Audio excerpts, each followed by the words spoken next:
Hey salut, c'est Guigui, j'espère que vous allez bien. Aujourd'hui, une nouvelle vidéo de ma playlist Comment créer un site web gratuitement et simplement. Sans plus attendre, on va voir comment créer un formulaire de contact en quelques clics. Pour ce faire, on retourne sur notre tableau de bord, on va aller dans Page, Ajouter, on va modifier avec Elementor, vous connaissez maintenant le process. Et là, on est parti pour ajouter une page contact. Alors, Réglages, titre, contact. Cette fois-ci, je vais garder mon titre. Je publie. Et comment faire pour importer un formulaire de contact? Eh bien, comme on a déjà WP Form, ça va être super facile. On va créer une section d'un seul bloc. Et dans ce bloc, on va mettre notre widget formulaire de contact.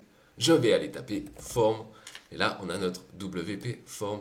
Il me dit sélectionner un formulaire, mais moi, j'en ai pas encore fait. Donc, je vais le construire ici. Vous voyez que vous avez votre onglet contenu. Et cette fois-ci, vous allez pouvoir aller le modifier dans Modifier le formulaire sélectionné. Là encore, on va être sur du drag and drop, c'est-à-dire du glisser-déposer. On va voir les champs de notre formulaire qui sont ici et on va aller les déposer de ce côté-là. Par exemple, si je veux rajouter une case à cocher, eh bien je vais tout simplement la glisser et la déposer. Et pour la modifier, je clique dessus. Ça m'amène dans l'onglet Options du champ et là, je modifie mon titre, mon libellé, je choisis. Et là, je modifie tout ce que je veux. Ensuite, dans l'onglet Avancé, vous pouvez choisir d'autres choses. Par exemple, la mise en page, si c'est sur 2, 3 colonnes, et voilà, ça va modifier l'apparence. C'est très facile. Si vous en êtes déjà arrivé à là et que vous avez fait toutes les autres vidéos, c'est easy for you. Je n'oublie pas d'enregistrer de temps en temps. Et une fois que vous avez votre formulaire qui est rempli avec l'esthétique que vous voulez, vous allez pouvoir modifier les réglages. Et c'est là que vous allez pouvoir aller mettre l'adresse à laquelle vous voulez qu'ils envoient.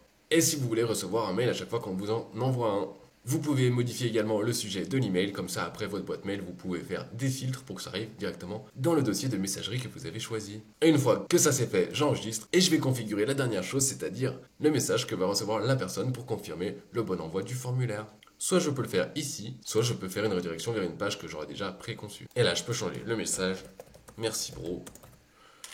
J'enregistre. Je ferme mon éditeur et je vois que ça se met à jour. Je mets à jour ma page. Et pour qu'elle apparaisse dans mon menu, on est parti, on va l'ajouter au menu. On va sur notre administration, apparence, menu, contact, ajouter au menu. Je l'ajoute en dessous. Je vais tout de suite aller voir si c'est tout bon sur mon site. Hop, elle est ici. Je clique dessus et j'ai mon formulaire de contact qui est rempli et magnifique.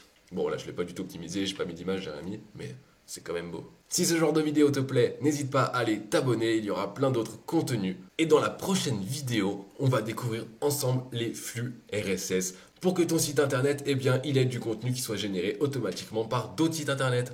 Alors, je te dis à très vite et si ça t'a plu, thumbs up!